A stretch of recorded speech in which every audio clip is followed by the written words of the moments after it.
Hello दोस्तों, कैसे हो आप सभी। उम्मीद करता हूँ आप सभी ठीक होंगे।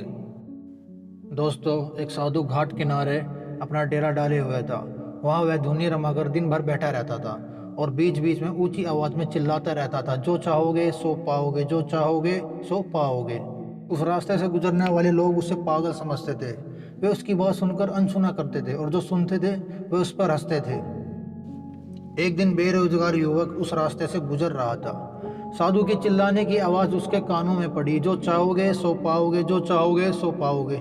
यह वाक्य सुनकर वह युवक साधु के पास गया और उससे पूछने लगा, बाबा आप बहुत दूर से बहुत चिल्ला रहे हो, जो चाहोगे सो पाओगे, जो चाहोगे सो पाओगे। क्या आप मुझे वो सच में दे सकते हो जो मैं पाना चाहता हूँ। साधु बोला, हाँ बेटा, लेकिन पहले तुम मुझे ये बताओ कि तुम पाना क्या चाहते हो। युवक बोला, बाबा मैं चाहता हूँ कि एक दिन मैं हीरो का बहुत बड़ा व्यापारी बनूं।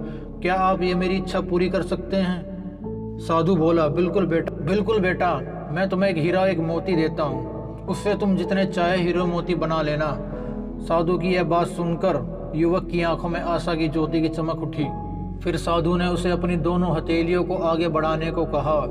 युवक ने अपनी हथेलियों को साधु के सामने रखा। साधु ने पहले उसकी एक हथेली पर अपना हाथ रखा।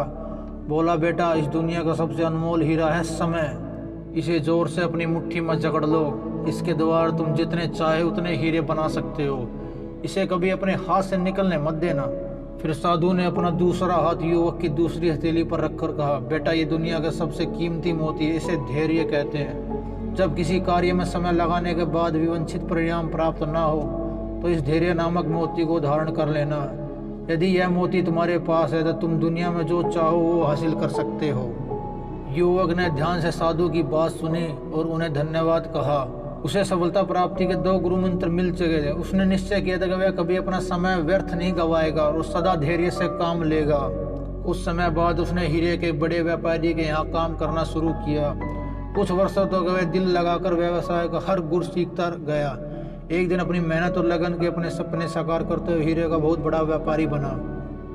दोस्तों, इस स्टोरी से हमें यह सीख मिलती है, लक्ष्य प्राप्ति के लिए सदा समय और धैर्य नाम के हीरे को मोती अपने साथ रखे।